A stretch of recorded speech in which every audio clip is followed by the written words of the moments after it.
عليكم ورحمة الله وبركاته. نحمد الله العظيم ونصلي على رسوله الكريم أما بعد. அன்பான ஜமாத்தார்களே, அல்லாஹ்வின் அருளால் ஃபஜ்ருடைய தொழுகையை இமாம் ஜமாத்தோடு தொழுதுவிட்டு அல்லாஹ்வை பற்றியும் அல்லாஹ்வுடைய ரசூலை பற்றியும் மார்க்கத்தை பற்றியும் பேசுவதற்காக கேட்பதற்காக நாம் எல்லாம் அமர்ந்திருக்கிறோம். ரப்பு சுப்ஹானஹு வ தஆலா நம்முடைய அமல்களை பரிபூர்ணமாக கபூல் செய்வானாக. ஆமீன். கைர் பரக்கத்துகள் நிறைந்த நாளாக கெட்ட முடிவுகளை விட்டும் முசீபத்துகளை விட்டும் உலகத்தின் ஆபத்துகள் அல்லாஹ்வின் படைப்புகளின் தீங்குகளை விட்டும் பாதுகாப்பு பெற்ற நாளாக அல்லாஹ் இந்த நாளை நமக்கு அமைத்து தருவானாக. ஆமீன். சங்கையானவர்களே, அல்லாஹ் உலகத்தில் நம்மை எல்லாம் ஈமான்தாரிகளாக ஆக்கியிருக்கிறார். எத்தனையோ மனிதர்களுக்கு அல்லாஹ் ஈமானுடைய நசீபை கொடுக்காமல் அவனால் யார் தேர்ந்தெடுக்கப்படுகிறார்களோ அவர்களுக்கே இந்த ஈமானுடைய பாக்கியத்தை, இஸ்லாத்தில் வாழக்கூடிய பாக்கியத்தை அல்லாஹ் அந்த முஸ்லிம்களுக்கு மூமின்களுக்கு தந்திருக்கிறார். அந்த அடிப்படையில் பார்க்கிற போது நாமெல்லாம் அல்லாஹ்வுடைய அருள் நிறைந்தவர்கள். அல்லாஹ்வுடைய அருள் பார்வை நம்மீது பட்டதால் நாம் ஈமான்தாரிகளாக இருக்கிறோம். இல்லையென்றால் ஈமான் என்பது சர்வசாதாரணமாக எல்லோருக்கும் கிடைக்கிற விஷயம் அல்ல. அப்படி அல்லாஹ்வால் ஈமான் கொடுக்கப்பட்டு ஈமான்தாரிகளாக இருக்கிற நாம் நம்முடைய ஈமான் எந்த அளவு உறுதியாக இருக்க வேண்டும் என்று யோசிக்கிறோம். சஹாபாக்களுடைய ஈமான், இமாமுனா கஸ்ஸாலி ரஹ்மத்துல்லாஹி அலைஹி அவங்க சொல்லுவாங்க, ஈமான் என்பது வைரங்களை போன்றது. வைரங்களை போன்றது. ஒரு மனிதர் வைரத்தை பாதுகாப்பதற்கு தங்கப்பட்டி செய்கிறார். தங்கப்பட்டி செய்து தங்கத்தால் செய்யப்பட்ட பெட்டிக்குள்ளே வைரத்தை வைத்து பூட்டுகிறார். தங்கப்பெட்டியை பாதுகாப்பதற்கு வெள்ளிப்பட்டி செய்தாராம். அந்த வெள்ளிப்பட்டியை பாதுகாப்பதற்கு செம்பு பெட்டி செய்தாராம். அந்த செம்பு பெட்டியை திறந்தால் உள்ள வெள்ளிப்பட்டி கிடச்சிடும்.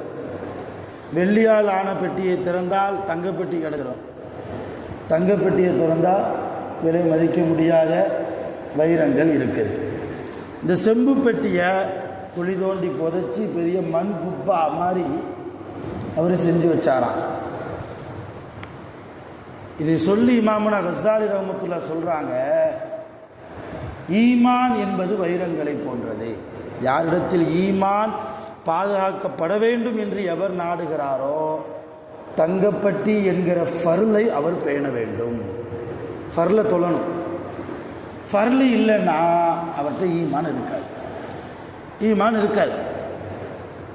ஃபர்லு பாதுகாக்கப்பட வேண்டும் என்றால் வெள்ளிப்பட்டி என்கிற சுன்னத் வாஜிபுகளை பின்பற்ற வேண்டும். ஃபர்லை மட்டும் தொழுகிறார், வாஜிப் இல்லை அப்படின்னா பிரோஜனம் இல்லை. ஈமான் உறுதியாக இருக்கிற ஈமானாக இருக்க முடியாது. அந்த ஈமானை வைத்து அவர் எந்த ஒரு பலனையும் அவர் அடைய முடியாது. இப்போ வாஜிப் என்பது வெள்ளிப்பட்டி, செம்புப்பட்டி என்பது சுன்னத். வாஜிப் வர வேண்டும் என்றால் சுன்னத் வரணும். எவர்கிட்ட சுன்னத்தான அமல் இருக்கோ அவர் வாஜிபான அமலை செய்வார். எவரிடத்தில் வாஜிபான அமல் வந்துவிடுமோ அவர் ஃபர்லை செய்வார். எவரிடத்தில் ஃபர்லு இருக்கிறதோ அவரிடத்தில் ஈமான் இன்னும் காணாமல் போகாமல் இருக்கிறது என்று அர்த்தம். அருமையான பெருமக்களே, அப்போ வாஜிபு சுன்னத்து நம்மிடத்தில் இருக்க வேண்டும் என்றால் முஸ்தஹப்பான அமலில் நம்மிடத்தில் பேணுதல் வேண்டும். முஸ்தஹப்னா மார்க்கம் விரும்பக்கூடிய காரியம். இது முஸ்தஹப்பு, இது சுன்னத்து, இது வாஜிபுன்னு சொல்கிறோம் இல்லையா? அப்படி முஸ்தஹப்பில் அசால்ட்டாக இருந்தால் சுன்னத்தில் அசால்ட் வரும். சுன்னத்தில் அசால்ட் வந்தால் வாஜிபில் அசால்ட் வரும்.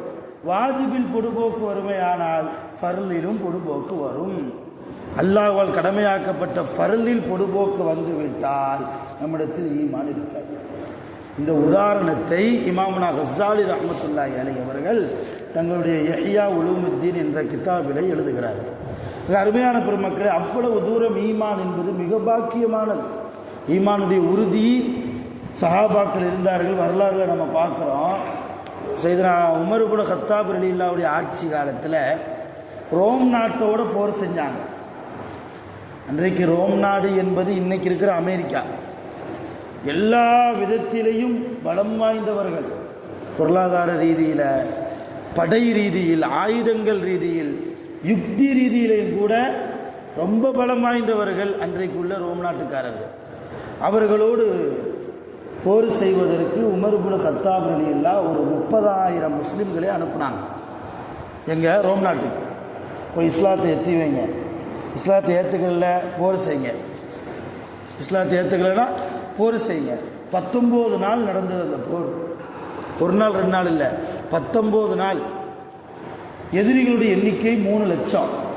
ரோம் நாட்டு படைகளுடைய எண்ணிக்கை 3 லட்சம். முஸ்லீம்கள் சஹாபாக்களுடைய எண்ணிக்கை 30,000.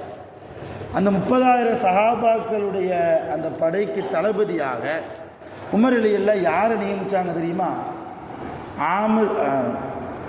ரபிஇ இப்னு ஆமிர், அவருடைய பேர் ரபிஇ இப்னு ஆமிர் ரலியல்லாஹு அன்ஹு. அவங்க யாருன்னா, நம்ம வட்டார வழக்கில் சொல்கிறதா இருந்தால் புல்தடிக்கு பயில்வான். நம்ம சொல்லுவோம் இல்லையா, புல்தடிக்கு பயில்வான். அவ்வளவு ஒல்லியாக இருப்பார், காத்தடிச்சாலே விழுந்துருவாம்பான்னு சொல்லுவாங்க இல்லையா, அந்த அளவு பார்க்குறதுக்கு பலகீனமாக இருப்பார். அவர் கழுதையில் தான் போவாராம்.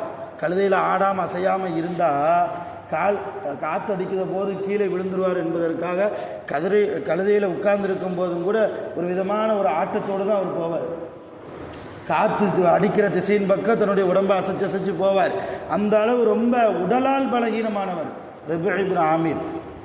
நேர படையை கூட்டுட்டு ரோம் நாட்டுடைய எல்லையில் படைகளை நிப்பாட்டிட்டு, நான் போய் மன்னனோட பார்த்து முதல்ல பேசிட்டு வரேன்னு சொல்லி மன்னன் இருக்கிற கோட்டைக்கு வருகிறார். கழுதையில் தனியாளா, ஒத்த ஆளாக வர்றார். காவலாளி கேட்குறாங்க, நீ யார்? நான் முஸ்லீம். நான் முஸ்லீம். எதுக்கு வந்த? மன்னனை பார்க்கணும். அதெல்லாம் பார்க்க முடியாது, மன்னனை பார்க்காம நான் போகிறதா இல்லை. எவ்வளவு பெரிய, இப்படி பேசுகிறதுக்கு பெரிய தைரியம் வேணும். அமெரிக்கா அதிபர்கிட்ட போய் நம்ம தனியாக போய் நின்று பேச முடியுமா? இப்படி திமுறா? ஆனால் ரபிஇ இப்னு ஆமிர் ஈமானிய உரம் அவரிடத்தில் இருந்ததால் பேசினாங்க, நான் மன்னனை பார்க்கணும். மன்னன் தூரத்திலிருந்து மாளிகையின் மேலிருந்து எட்டி பார்த்தான். ஏதோ சத்தம் கேட்குதுன்னு சொல்லி பார்த்து சிரிச்சானா மன்னன். ஒரு கழுதையில் ஏதோ ஒரு உடல் ஒல்லியாக நம்மளை பார்க்கணுன்னு அடம் பிடிக்குது. சரி வர சொல்லுங்க. கழுதையோடு வந்தார் உள்ள, எங்கள் அரண்மனைக்குள். நிறைய பேர் தடுத்தாங்க, கழுதையை விட்டு இறங்கு, மன்னரை பார்க்குற போது பணிவாக போ, மரியாதையோடு போ, கண்ணியத்தோடு போ. நான் அல்லாஹ்க்கு மட்டும்தான் கண்ணியம் கொடுப்பேன். இவன் யார்? இவன் யார்? உனக்கு தான் அவன் மன்னன், எனக்கு இல்லையே, நான் கழுதையோடு தான் போவேன்னு சொல்லி வரலாறில் வருது. ரபிஇ இப்னு ஆமிர் ரலியல்லாஹு மன்னர் இருக்கிற இடத்துல கழுதையோடு போய் அந்த கழுதையை எதில் கட்டி போட்டார் தெரியுமா? மன்னர் சாஞ்சி இருக்கிற தலகாணியில் கட்டி போட்டார். எவ்வளவு சேட்டை! ரபிஇ இப்னு ஆமிர் மன்னர் சாஞ்சிருக்கிற தலகாணியில் கட்டி போட்டார். மன்னன் கேட்டாரா, என்னப்பா வேணும்? ஒரு விதமான ஏதோ ஒரு முடிவில் வந்திருக்க மாதிரி தெரியுது, என்ன வேணும்? ரபிஇ இப்னு ஆமிர் சொன்னாங்க, மன்னரே அஸ்லிம் தஸ்லம், அஸ்லிம் தஸ்லம், இவ்வளவுதான். என்ன அர்த்தம்? முஸ்லீம் ஆயிரு, நல்லா இருப்பேன். முஸ்லீம் ஆகலை, உங்க கதை இன்னையோட முடிஞ்சிச்சின்னு அர்த்தம். ஒழுங்காக முஸ்லீம் ஆயிரு, இஸ்லாத்துக்குள்ளே வந்துரு. இது கலீஃபாவுடைய உத்தரவு, உமர் அல்லாவுடைய உத்தரவு. மண்ணை விழுந்து விழுந்து சிரிச்சானா. ஏன்னா புல்தடிக்கு பயில்வா மாதிரி இருக்கிற மணி போல ஒல்லியாக இருக்கிற ஒரு ஆள் தன் சபைக்கு தனியாக வந்து ஒழுங்காக முஸ்லீம் ஆயிரு மன்னரே நம்மளை பார்த்து சொல்கிறாரு. எத்தனை பேர் இருக்கிறோம் நம்ம படைகள், ஒரு ஆளுக்கு கூட இவர் சண்டை போடுவதற்கு இடத்துல உடலில் பலம் இல்லையே அப்படின்னு நினச்சி மன்னர் சிரிச்சாராம். அப்போ ரபிஇ இப்னு ஆமிர் கேட்டாங்களே, ஏன் சிரிக்கிற? எத்தனை பேர் வந்திருக்கீங்க? 30,000 பேர் வந்திருக்கோம். என் படம் எத்தனை பேர் தெரியுமா? 3 லட்சம் பேர். 3 லட்சம் இங்கே, 30,000 இங்கே. ஒரே நாளில் ஓட விட்டுருவோம், ஒழுங்காக ஓடிருன்னா மன்னன். இதை கேட்டுட்டு ரபிஇ இப்னு ஆமிர் ரலியல்லாஹு சிரிச்சாங்களாம். மன்னன் கேட்டானா, நீ ஏன் சிரிக்கிற? வான்ட்ட இருக்கிற 3 லட்சம் பேர் வீட்டை விட்டு வெளியே வருகிற போது போயிட்டு வாரமானு சொல்லிட்டு வந்தவங்க. வீட்டில் இருக்கிற பீவிட்ட இரு, நான் போயிட்டு வந்துடுறேன் அப்படின்னு சொல்லிட்டு வந்தவங்க. என் கூட இருக்கிற நாங்கள் 30,000 பேர் வீட்டை விட்டு வெளியே கிளம்பி வந்தபோது என்ன சொல்லிட்டு வந்தோம் தெரியுமா? ஈமானை விதைக்க போகிறோம். இஸ்லாத்தை நாங்கள் பரப்ப போகிறோம், அல்லாஹ்வை நாடு முழுக்க உலகம் முழுக்க நாங்கள் அல்லாஹ்வை கொண்டு சேர்க்க போகிறோம், திருப்பி வரமாட்டோம் என்று சொல்லி வந்தவர்கள். எங்களுக்கு முன்னால் உன் படையெல்லாம் கால் தூசி போருக்கு தயாராகுன்னு சொல்லிட்டு ரபீபுல் ஆமிரில் வந்தாங்க. 19 நாள் போர் நடந்தது. 3 லட்சம் பேர் 30,000 பேரை சமாளிக்க முடியல. கடைசியில் தோற்று போனார்கள் ரோமர்கள் தோற்று போனாங்க. இப்போ அந்த அளவு எதுக்கு சொல்கிறேன்னா, ஈமானுடைய பவர் சஹாபாக்களிடத்தில் ஈமான் நிரம்ப இருந்ததால், ஈமானில் உறுதியாகவும் அவர்கள் இருந்ததால், ஈமானுடைய சுவையை அவர்கள் சுவைத்து பார்த்ததால், அதனுடைய பவரை உலகத்தில் வாழ்கிற போதே கண்கூடாக அல்லாஹ் அவர்களுக்கு காட்டினான். இன்னைக்கு கோடிக்கணக்கில் இருக்கிற முஸ்லிம்கள் இல்லையா, ஆனால் எதிரிகளுக்கு பயந்திருக்கிறோம். இன்றைக்கி என்ன செய்வானோ, நாளைக்கு என்ன உத்தரவு போடுவானோ என்கிற ஒரு மனக்குழப்பத்திலேயே ஓடிக்கொண்டிருக்கிறது நம்முடைய வாழ்க்கை.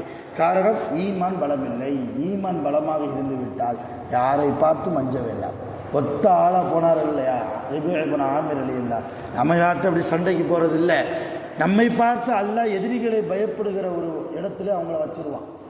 நம்முடைய தரத்தை அல்லாஹ் உயர்த்துவான். நம்மிடத்தில் இருக்க வேண்டியது கலப்பில்லாத, மாசு இல்லாத பரிசுத்தமான ஈமான். அல்லாஹ் எப்படி வாழ சொன்னானோ, அல்லாஹ்வுடைய ரசூல் எப்படி வாழ சொன்னார்களோ, குர்ஆனும் ஹதீஸும் சஹாபாக்களும் எந்த வாழ்க்கை வாழ்ந்தார்களோ அதன்படி நம்முடைய வாழ்க்கையை ஈமான் ரீதியாக அமைக்கிற போது இவ்வுலகத்திலும் நாம் வெற்றியை காணலாம், நாளை மறுமையிலும் சொர்க்கத்தை அல்லாஹ் நமக்கு வெற்றியாக தருவான்.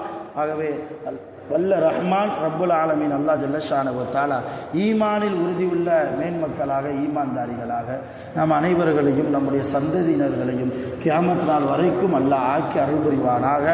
உலகத்தில் வாழ்கிற போது நோய் நொடி இல்லாமல், ஆஸ்பத்திரி செலவுகள் இல்லாமல், உடல் ஆரோக்கியத்தோடு ஆஃபியத்தோடு நீண்ட காலம் அமல் செய்து வாழக்கூடிய மகத்தான பாக்கியத்தை ரப்புல் ஆலமீன் நம் அனைவர்களுக்கும் நிரப்பமாக தந்து அருள் புரிவானாக. ஆகிரு தஅவானா அல்ஹம்துலில்லாஹி ரப்பில் ஆலமீன்.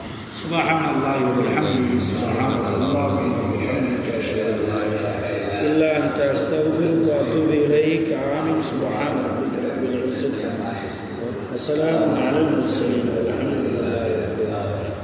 ஸல்லல்லாஹு அலைஹி வஸல்லம். صلى الله